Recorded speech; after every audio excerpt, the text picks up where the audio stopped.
Hi everybody. सो traders, आप में से काफ़ी सारे लोग हैं जो स्कैल्पिंग करना चाहते हैं, बट कहीं ना कहीं एंट्री नहीं मिलती, एग्जिट नहीं मिलता, स्टॉप लॉस लगाना नहीं आता, समझ में नहीं आता कि किस तरीके से बायस बनाएं, कि हम लोग बाय करने वाले हैं या सेल करने वाले हैं, क्या तरीका है। तो आज की वीडियो में मैं आपको एक 5 स्टेप प्रोसेस बताऊंगा जिसका काम बहुत सिंपल है, जिसका काम है आपको ये बताना कि आप एंट्रीज कब लेंगे और एग्जिट्स कब लेंगे, और आपके जितने लूजिंग ट्रेड्स हैं वो हट सके। Okay, that is the sole objective. Alright, so make sure video को ध्यान से देखिए, I will not waste your time. So सबसे पहले आपको समझाता हूं कि आपका 5 स्टेप प्रोसेस कैसे रहने वाला है।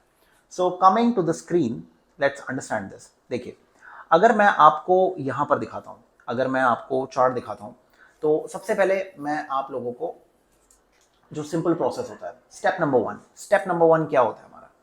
स्टेप नंबर 1 होता है कि हम लोगों को जब भी हम स्कैल्पिंग करें, इन्वेस्टिंग करें, कुछ भी करें, हम लोग हमें डायरेक्शन पता होना चाहिए कि ओवरऑल डायरेक्शन कहाँ पर है।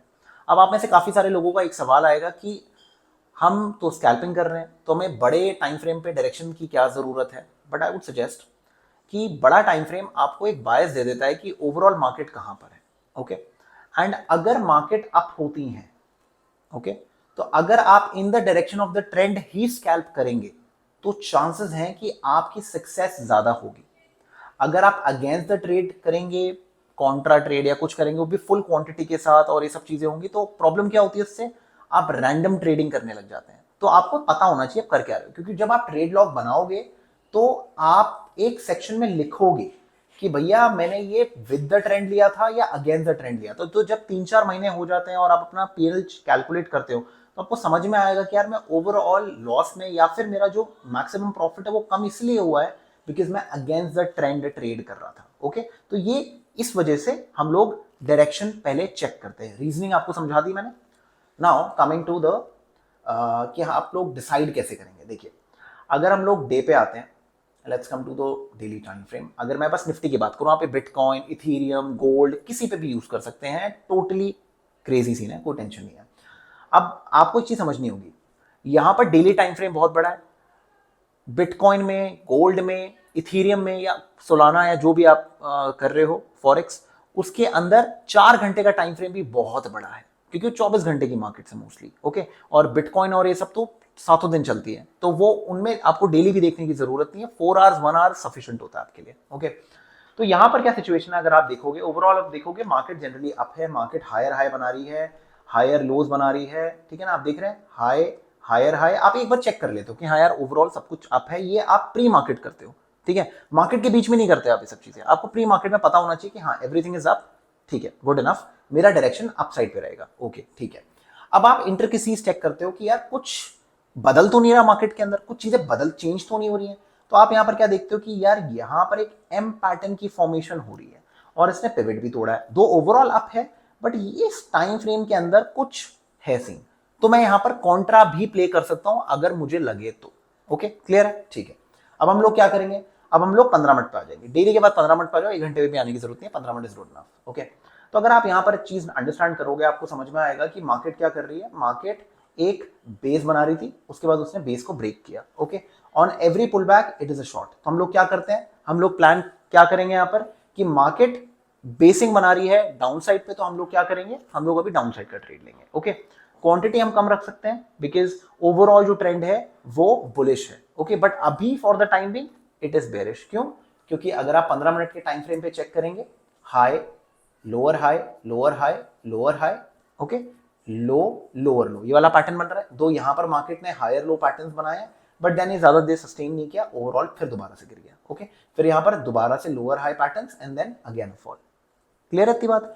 और अब यही सेम चीज अगर आप डेली पे चेक करोगे, तो डेली पे ओवरऑल पिक्चर आपको कुछ और दिखाई देगी। ओवरऑल पिक्चर आपको दिखाई देगी कि मार्केट इज टोटली अप, और अगर आप इसको कैलकुलेट करोगे, इसका 50% लगभग यहां आता है।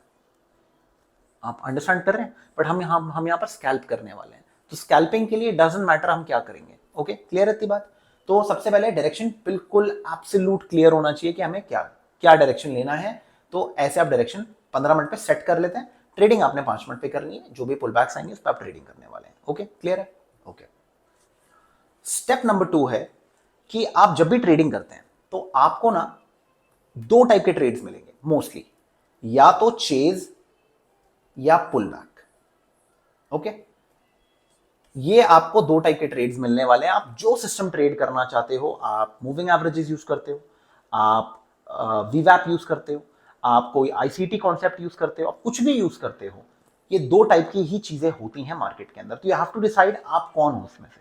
ओके, अब चेजिंग के साथ प्रॉब्लम क्या होता है, चेजिंग उनके लिए बहुत अच्छी है जिनके पास पैसे बहुत अच्छे हैं, ठीक है, जो लॉस लेने के बाद भी उसको रिकवर कर सकते हैं और उनको पता है वो क्या कर रहे हैं। Okay, but as a trader जिसके पास लिमिटेड कैपिटल है, मेहनत से कमाया हुआ पैसा है, या घर वालों ने दिया है, या जो भी है, फियर नहीं लाना चाहते, फोमो नहीं लाना चाहते, आपको पुल बैक पे ट्रेड करना है। अब पुल बैक का ट्रेड का क्या सिस्टम है, आपको ध्यान रखना है, जो मैं करता हूं आप मेरा फॉलो कर सकते हैं, आपको कुछ और करना है आप कुछ और कर सकते हैं, नॉट अ प्रॉब्लम। मैं 5 मिनट पे ट्रेडिंग करता हूं। ओके, 5 मिनट 1 मिनट पे ट्रेडिंग करता हूं। तो मेरी ट्रेडिंग बहुत सिंपल है, मैं दो मूविंग एवरेजेस लगाता हूं, 10 एंड 20, ठीक है, 10 और 20। यहां पर ग्रीन ये ब्लू वाली 10 है और रेड वाली 20 है। ओके, मेरा बहुत सिंपल सा फॉर्मूला है भाई, प्राइस जब भी मूविंग एवरेज ये 10 है ये 20 है, प्राइस अगर इसके ऊपर रहती है मैं बस बाय के बारे में सोचता हूं। अब सवाल आता है चेज या पुल बैक। ओके, सवाल ये आता है, ये तो बहुत सिंपल है। आपने जब ट्रेडिंग शुरू की होगी तो ये सबसे बेसिक स्ट्रैटेजी होगी जो आपने सीखी होगी, moving average crossover, golden crossover, ये क्रॉसओवर वो क्रॉसओवर, ये सब आपने सीखा होगा। फिर आपको लगा नहीं यार ये सब तो बहुत सिंपल है, मार्केट ऐसे चलती नहीं, मार्केट तो लिक्विडिटी पे चलती है, इस पे चलती है, इस पे चलती है। प्रॉब्लम ये है कि मार्केट्स में ना सब ने अपने अपने वर्जन बना रखे हैं, और मार्केट ना क्या है, मार्केट एक रियलिटी है। जो जो बंदा जैसा कर रहा है ना, वो अपनी डेफिनेशन बना रहा है कि मार्केट में ऐसे पैसे कमता है, ऐसे नहीं कमता, मार्केट में ऐसे पैसे कमता है, ऐसे नहीं कमता। आई नो पीपल जो 10 इंडिकेटर्स के साथ काम करते हैं, आई नो पीपल जो प्राइस एक्शन पे ही काम करते हैं, ठीक है, कोई प्रॉफिटेबल है कोई प्रॉफिटेबल नहीं है, it's all about the mindset. तो अब यहां पर माइंडसेट सही करने के लिए हम लोग क्या करेंगे, we are going to work on pull back, ठीक है। तो जब भी पुल बैक आएगा 10 मूविंग एवरेज के नीचे और 20 मूविंग एवरेज के ऊपर, अपन प्लान करेंगे बाय का as soon as the next green candle happens. और ग्रीन कैंडल में हम क्या वेट करते हैं, या तो बुलिश एनगल्फिंग, ठीक है, या कोई हैमर बन जाए उसके बाद एक ग्रीन कैंडल आ जाए, वो बुलिश एनगल्फिंग ही हो गई, ठीक है, या फिर आपका मॉर्निंग स्टार कैंडल हो गई, ये बुलिश की बात कर रहा हूं। बेरिश में 20 ऊपर होता है, 10 नीचे होता है, प्राइस नीचे जाती है, कोई भी पुल बैक आता है, मार्केट ऐसे जाती है, हम लोग यहां पर वेट करते हैं किस चीज की, कोई पुल बैक आए, 20 क्रॉस ना करे, 10 की तरफ जाए, 10 को क्रॉस करे और फेलियर दे, बस हम लोग क्या करते हैं, सेल प्लान करते हैं। ओके, प्रीटी सिंपल, ये होता है पुल बैक। तो आपको डिसाइड करना होगा कि आप पुल बैक पे ट्रेडिंग करेंगे। स्कैल्पिंग सबसे बेहतरीन होती है पुल बैक पे, चेजिंग मत करिए, चेजिंग आपको खा जाएगी, ये आप ध्यान रखिएगा। अब एक सिंपल एग्जांपल मैं आप लोगों को बिटकॉइन का दे देता हूं। बिटकॉइन के अंदर सबसे बड़ा बिटकॉइन या इथेरियम, आपको क्या लगता है कि इस रेंज के ऊपर लोगों ने बाइंग नहीं की होगी? और हमेशा मार्केट ऐसा नहीं कि मार्केट आपको पैसे देके नहीं जाती, देके जाती है, क्योंकि वो आपका ईगो बूस्ट अप कर देती है। और लोग 99% लोग यहां पर ट्रेडिंग करते हैं, लिक्विडिटी ऐसे ही बनती है। अगर आप चेजिंग ना करें तो आपको लिक्विडिटी की टेंशन लेने की जरूरत ही नहीं है, चेजिंग लिक्विडिटी वाले बनाते हैं, ठीक है ना। तो आपको चेजिंग नहीं करनी, कुछ भी हो जाए। आप सिंपल फिबोनाचीज यूज कर सकते हैं फॉर पुल बैक ट्रेडिंग, या फेयर वैल्यू गैप्स यूज कर सकते हैं। ओके, बहुत सिंपल होता है। आप चाहते हैं मैं फेयर वैल्यू गैप पे वीडियो बनाऊं तो डेफिनेटली कमेंट सेक्शन में डालिए, कमेंट्स दबा के, मैं बनाऊंगा इस पर वीडियो। आप चाहते हैं पुल बैक ट्रेडिंग पे मैं कुछ बनाऊं तो मैं बनाऊंगा। जितने लोगों को नहीं पता, मैंने एक चैलेंज लिया हुआ है, 30 डे चैलेंज, जहां पर मैं लाइव ट्रेड्स ले रहा हूं। Obviously I am not coming live on YouTube, वो अलाउड नहीं है, ठीक है, because I am using real money. मैं बस यहाँ पर आके मॉक मनी से ट्रेडिंग नहीं कर रहा हूँ, तो इसलिए मैं रिकॉर्ड करके डालता हूँ, हर रोज डालता हूँ, जो भी प्रॉफिट लॉस हो, कुछ भी हो। 3 दिन हो गए हैं, 3 दिन क्या कमाया है, कैसे किया, आप जाके वीडियोस देख सकते हैं, आपको आइडिया हो जाएगा। ओके, तो ये आप लोगों को थोड़ा विश्वास दिलाने के लिए कि सिंपल स्ट्रैटेजीज काम करती हैं, बस आप अगर आप अपना दिमाग लगा के काम करें तो, ठीक है, क्लियर है। तो आपको समझ में आ गया कि सेकंड स्टेप क्या है, pull back. Okay, perfect entry के लिए बहुत ज्यादा जरूरी है। ऑलराइट, थर्ड स्टेप है, जब भी हम ट्रेडिंग करते हैं हमें पता होना चाहिए कि मार्केट में ना रेंज का क्या गेम चल रहा है, कितनी रेंज है मार्केट के अंदर, क्या मार्केट एक्सपैंड हो रखी है, मार्केट कॉन्ट्रैक्ट हो रखी है, इस टाइम पे मार्केट की रेंज चल क्या रही है। अब वो रेंज कैलकुलेट करने के 100 तरीके होते हैं, बट सबसे सिंपल, सबसे स्ट्रेट फॉरवर्ड तरीका है ATR, average true range. Pretty simple, straight forward, आराम से काम कर सकते हो, ठीक है। अब अगर मैं यहां पर आप लोगों को दिखाऊं एवरेज ट्रू रेंज क्या होता है, अगर आप एटीआर लिखेंगे यहां पर आ जाएगा टेक्निकल्स के अंदर एवरेज टू रेंज, ये ट्रेडिंग व्यू में मिल जाता है आपको, धन में भी मिल जाएगा, फायर्स में, सब में मिल जाता है, बहुत बेसिक वो होता है। अब मैंने नीचे यहाँ पर एवरेज टू रेंज लगा रखी है, आप देख सकते हैं लेंथ है यहाँ पर 14, आप यहाँ पर 7 भी यूज कर सकते हैं, बट आई वुड सजेस्ट अगर आप बिटकॉइन ट्रेड कर रहे हो तो आप 14 रख लो, ठीक है, क्योंकि ये बड़ी मार्केट है, 24 घंटे की मार्केट है।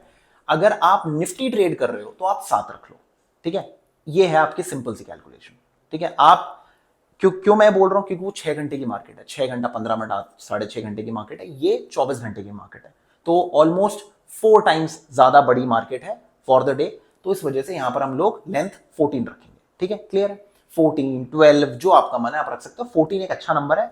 मैक्सिमम हेज फंड्स हो गए, कुछ हो गए, डिफॉल्ट नंबर यूज करते हैं, तभी ये डिफॉल्ट नंबर इस इंडिकेटर के अंदर है, ठीक है। तो ये हो गया, तो this is for Ethereum. Bitcoin आपका सोलाना आप अगर कर रहे हो ट्रेड आप कर सकते हो, गोल्ड में करना गोल्ड में भी कर सकते हो, क्योंकि ये बड़ी मार्केट्स है, ठीक है, as compare to Indian markets, clear है।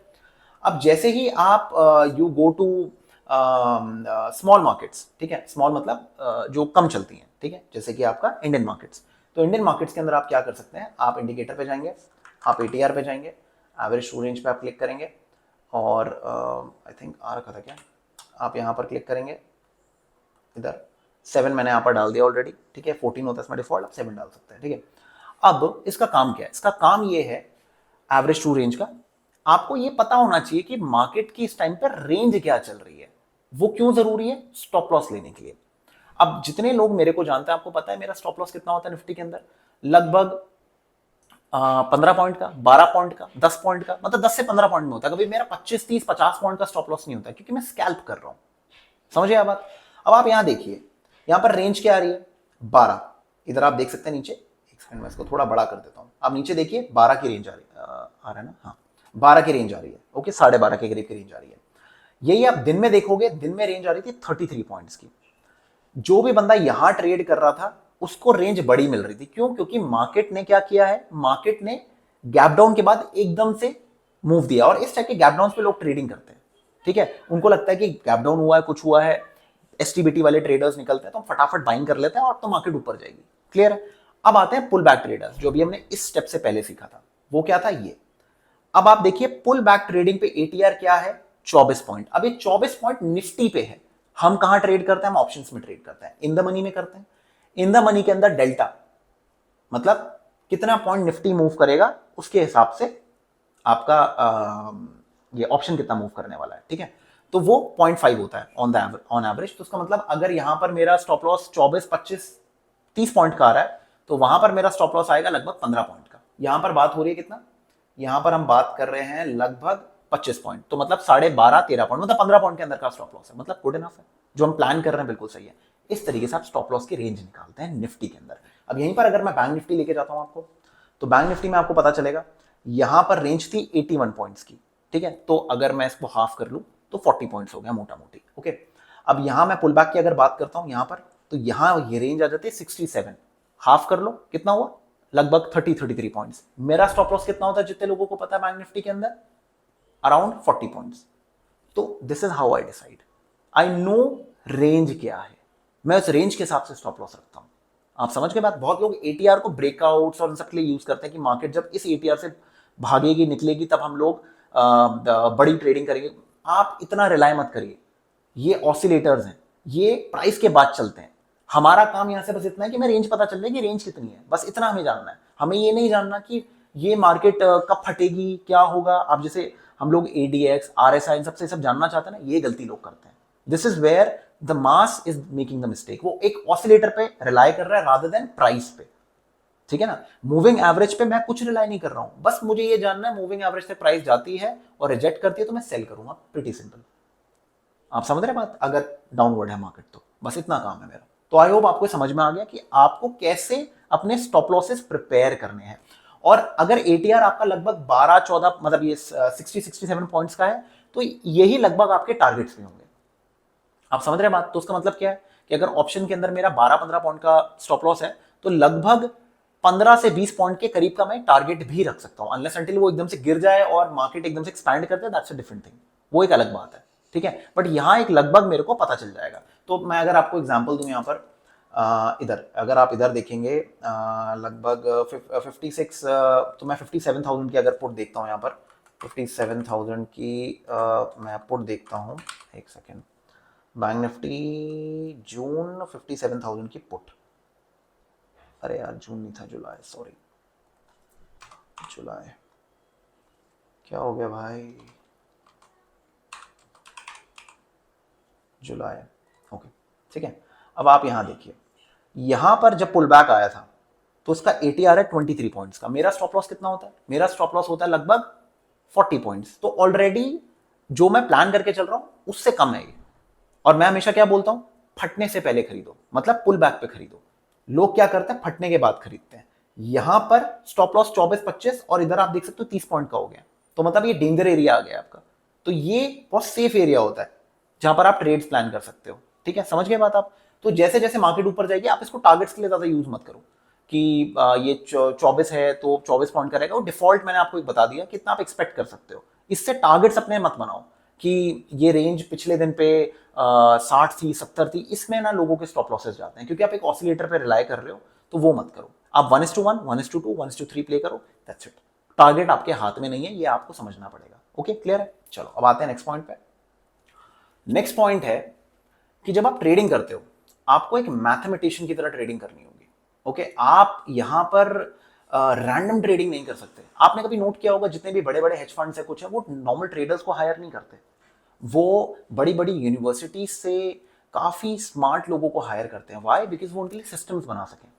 मैं भी बैक टेस्टिंग करता हूं, मैं फॉरवर्ड टेस्टिंग करता हूं। ये सारी टेस्टिंग के अंदर मेरा काम क्या है, मेरा काम है कन्विक्शन को ग्रो करना। कन्विक्शन कैसे ग्रो करते हो, जब आपके नंबर्स बोल रहे होते हैं। नंबर्स कैसे बोलते हैं, नंबर्स बोलते हैं जब आप बैक टेस्टेड डेटा को एक जगह पुट करते हो और वो आपको डेटा पकड़ाता है, और आप वहीं तक रिलाई नहीं करते हो, फिर उसको फॉरवर्ड टेस्ट करते हो। फॉरवर्ड टेस्ट का मतलब क्या होता है, आपने आज से पिछले 10 साल का आपने बैक टेस्ट कर लिया, उसमें दिखाया है कि आपके 10 लाख बन गए 1 करोड़ रुपए, ठीक है, पंप हो गए। बट हमेशा नीचे क्या लिखा रहता है कि previous data does not guarantee future results. Pretty simple, right, ये तो होता ही है।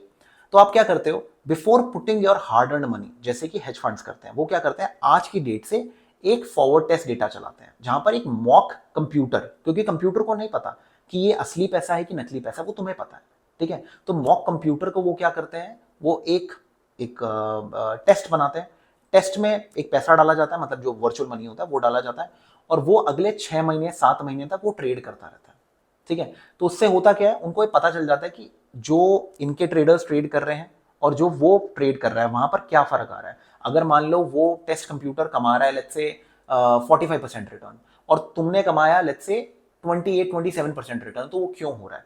तो वो मैथ को समझना बहुत जरूरी है कि ह्यूमन क्वोशंट आ रहा है, लोग घबरा रहे हैं ट्रेड लेने से पहले, क्या हो रहा है, वो सिस्टम क्यों ले पा रहा है और तुम क्यों नहीं ले पा रहे, तो उसको फॉरवर्ड टेस्टिंग बोलता है। ओके, समझना कि जब तुम ह्यूमन एलिमेंट डालते हो और कंप्यूटर वो चीजें कर रहा होता है, तो कहां पर फर्क आ रहा है, उसी चीज को ठीक करना होता है। समझ गए बात। तो अब हम लोग जब भी सिस्टम ट्रेड करते हैं, कुछ करते हैं, तो मैथ को कैसे ठीक करते हैं, हमारी मैथ ना बिल्कुल क्लियर होनी चाहिए। जब भी हम ट्रेड लेने वाले हैं, मतलब कितने लॉट में काम करने वाले हैं, तो गणित बिल्कुल साफ होनी चाहिए। सबसे पहले ज्यादा मैथमेटिक्स मत लगाओ, सबसे पहले अपने से एक सीधा सवाल पूछ लो, कितना नुकसान ले सकते हो। तुम्हारे पास 1 लाख रुपए हैं, 5 लाख रुपए हैं, 10 लाख रुपए हैं, 50,000 रुपए हैं, तुम दिन में कितना नुकसान ले सकते हो, 500 रुपए। अब 500 रुपए इंटू 20 कर लो। 20 क्यों बोला मैंने, 20 ट्रेडिंग सेशंस होते हैं। मान लो तुम्हारी किस्मत खराब थी, मान लो तुम अच्छी ट्रेडिंग नहीं कर पाए, ठीक है, तो 20 ट्रेडिंग सेशन तुम्हारे नुकसान ही नुकसान है, मान लो लेके चलते हैं, ठीक है। तो कितना नुकसान हो गया 500 रुपए के हिसाब से, 10,000 रुपए। अब अगर हम प्रोबेबिलिटी इसको लेके जाएं, परम्यूटेशन कॉम्बिनेशन को लेके जाएं, तो अगर आप रैंडम ट्रेडिंग भी करोगे ना, तो भी 50% दिन ही आपका नुकसान होगा। तो आप इस 10,000 को 5,000 कर लो या 6,000 कर लो, तो 6,000 का आप नुकसान ले सकते हो महीने का। अगर ले सकते हो वो क्वांटिटी पकड़ लो। आप समझ गए, उस हिसाब से आप क्वांटिटी प्लान करो। मतलब अगर आपका 10 पॉइंट का स्टॉप लॉस है लेट्स से निफ्टी के अंदर, तो निफ्टी में 10 पॉइंट का स्टॉप लॉस कितना आता है, 750 रुपए, ठीक है। तो क्या आपको सूट कर रहा है, नहीं कर रहा, तो आप क्या करोगे, आप इसको ट्रेड नहीं करने वाले हो, आप छोड़ दोगे इसको, अगर आपके उसमें नहीं आ रहा सिस्टम में, ठीक है। अगर आ रहा है तो आप प्लान करोगे। ऑलराइट, जनरली 10 लॉट बहुत कम होता है, मतलब 10 पॉइंट बहुत कम होता है। अगर 750 का भी नुकसान नहीं ले पा रहे तो थोड़ा सा आपको शायद रिवर्क करना पड़ेगा अपनी स्ट्रैटेजी, सिस्टम, कैपिटल को। But generally on an average 750 बहुत अच्छा नंबर होता है। 750 से 900 रुपए अगर आप अपने पर ट्रेड पे ले रहे हो, पर लॉट पे ले रहे हो, तो बहुत अच्छा स्टॉप लॉस है वो, छोटा मोटा ही बहुत प्यारा स्टॉप लॉस है। ठीक है, तो उससे आप डिसाइड करोगे कि अगर 750 का आपका या 8, चलो 900 रुपए का आपका नुकसान है, 900 रुपीज का आपका नुकसान है, इनटू हाउ मेनी लॉट्स, कितना नुकसान ले सकते हो? 10 लॉट्स लोगे तो 9,000 का होगा। ठीक है, 5 का लोगे तो 4,500 का होगा। ठीक है, उससे कम का होगा तो 2250 का होगा। तो ऐसे करके यू कैन डिसाइड कि आपको नुकसान कितना लेना है। ठीक है, तो ऐसे करके आप अपना प्लान बना सकते हो। क्लियर है इतनी बात? तो आपका नंबर क्लियर होना चाहिए। अब बात आती है स्टॉप लॉस। स्टॉप लॉस मैंने आपको बता दिया कि निफ्टी में 10 से 15 पॉइंट एटीआर आप यूज कर सकते हो। सेम चीज आप एटीआर यूज कर सकते हो आपका बिटकॉइन में भी। बिटकॉइन में आपका स्टॉप लॉस लगभग 500 पॉइंट के बीच में आता है, और ईटीएच में आपका स्टॉप लॉस लगभग जब बहुत ज्यादा मार्केट फट रखी होती है तो 50 पॉइंट के पास आता है। बट अगर मार्केट डिसेंट रहती है, जो मैं आपको बोलता हूँ कि पुल बैक पे हम ट्रेडिंग करेंगे, आपका स्टॉप लॉस 25 से 30 पॉइंट के अंदर आ जाता है। ओके, तो हमें उसी टाइम पे ट्रेड करना है। तो इससे ना आपको पता चल जाएगा कि ये मार्केट अभी मेरे ट्रेडिंग लायक है कि नहीं। इसी वजह से हम एटीआर यूज कर रहे हैं। ओके, तो ये सारी चीजें आपके पहले क्लियर होनी चाहिए बिल्कुल, कि आप कितने लॉट में ट्रेडिंग करेंगे, कितना स्टॉप लॉस रखने वाले। टारगेट अभी आपके हाथ में नहीं है, बट हाँ 1:1 पे मैं हाफ बुक कर लूंगा। ठीक है, या फिर मैं कॉस्ट टू कॉस्ट कर लूंगा। अब मैं नुकसान लेके नहीं जाऊंगा घर। ये चीजें आपकी डिसाइडेड होनी चाहिए। फिर 1:2 पे आप हाफ बुक कर लोगे या फुल बुक कर लोगे, डिपेंडिंग अपॉन कि आपको कैसे प्लान करना है। ठीक है ना, तो ये सब चीजें क्लियर होनी चाहिए। ओके, अब आ जाते हैं लास्ट वाला पार्ट। लास्ट पार्ट है कि आपने जो ये सब सीखा, जो ये सब प्लान किया, ये बिल्कुल एग्जीक्यूशनर की तरह आपको एग्जीक्यूट करना है। अगर मार्केट के बीच में सोचोगे मैं ये नुकसान ले लूं, नहीं नहीं मैं ये ले लूं, आप गए। मैं एक बार ओआई देख लूं, अच्छा एक बार मैं आरएसआई देख लूं, नहीं कर सकते। प्राइस ट्रेड करना है, प्राइस को देखो। ये बाकी सारी चीजें बस आपको बताने के लिए है कि एवरेजेस कहां पर है। मतलब अगर प्राइस चल रही है 500 पे, एवरेज चल रही है 400 पे, तो उसका मतलब ये है कि पिछले 10 कैंडल की एवरेज 400 पे है, प्राइस 500 पे चल रही है, मतलब ओवर सोल्ड है, ओवर बॉट है। थोड़ा नीचे आने दो, मत ट्रेडिंग करो वहां पर। नीचे एटीआर दिख रहा है, एटीआर आपका पहुंचा हुआ है लेट्स से 20 पे, 25 पे, और नॉर्मल एटीआर आपका चलता है 10-11 पे, तो उसका मतलब अभी स्टॉप लॉस भी बड़ा मिलेगा। मत करो भी ट्रेडिंग। जो ज्यादा उत्सुक लोग हैं उनको आने दो, लॉस कटवाने दो, लिक्विडिटी बनाने दो, फिर आप ट्रेडिंग करना, और लिक्विडिटी आपको पुल बैक में मिल जाएगी। ओके, बस इतना आपको डिसाइड करना है, एंड दैट्स इट। ये है आपका perfect plan of how to scalp, बस, और कोई सीक्रेट नहीं है। आप अगर ये सोच रहे हो कि एग्जैक्ट बता दो सर कि किस कैंडल पे हमें ट्रेडिंग लेनी होती है, कुछ करना होता है, तो आप हमेशा ढूंढते रह जाओगे, आपको कभी नहीं मिलेगा। आपको बस इतना मास्टर करना है कि अगर कोई भी प्राइस चल रही है, कोई भी प्राइस चल रही है, आप या तो यहां पर एक बेसिक फॉर्मेशन देखो और ब्रेकआउट देखो तो आप बाइंग करो। ठीक है, या कोई डब्ल्यू पैटर्न देखो तो बाइंग करो, या कोई एम पैटर्न देखो तो सेल करो, मतलब आप जो देख रहे हो। ठीक है, और इससे अलावा आपको कुछ नहीं देखना। और किस टाइप के कैंडल्स पे आपको बाय करना है, कोशिश करिए कि एक बुलिश एनगल्फिंग कैंडल हो या मॉर्निंग स्टार कैंडल हो, बस दैट्स इट। यही सीक्रेट है और कुछ नहीं है। एग्जीक्यूशन प्रॉपर करो। आधे टाइम ये होता है आप देखते रह जाते हो और उसमें मूव निकल जाता है। और अगर ऐसा आपके साथ हो रहा है, कभी कभार होगा आपके साथ कि आप देख रहे हो और एकदम से बड़ी कैंडल आ गई, leave it, you can't do anything. हमें चेजिंग नहीं करनी, कुछ भी हो जाए। ओके, ये है सीक्रेट, इस पे फॉलो करिए। आप चाहते हैं कि मैं वीडियोस बनाऊं इन सेपरेट सेपरेट टॉपिक्स पे, तो डेफिनेटली मुझे कमेंट सेक्शन में बताइएगा। ये वीडियो कैसी लगी ये बताइए आप मुझे। मैंने कोशिश की थी कि मैं आपका वक्त बिल्कुल वेस्ट ना करूं, फटाफट टू द टॉपिक पे आऊं, जिससे आप लोगों की एजुकेशन बनी रहे। लाइक शेयर करना ना भूलिएगा। मेरा नाम है मुकुल चौधरी, चैनल का नाम है वाइस टॉक रिसर्च, जिसका काम है आपको एजुकेट करना, एक बेटर ट्रेडर बनाना। And I will see you in the next one. Bye bye and take care.